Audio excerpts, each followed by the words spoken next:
يا أيها الذين آمنوا إن كثيرا من الأحبار والرهبان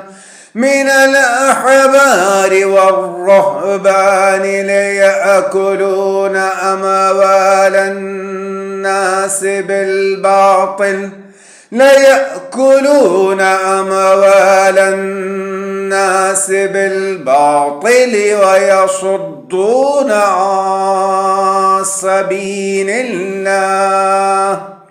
والذين يكنزون الذهب والفضة ولا ينفقونها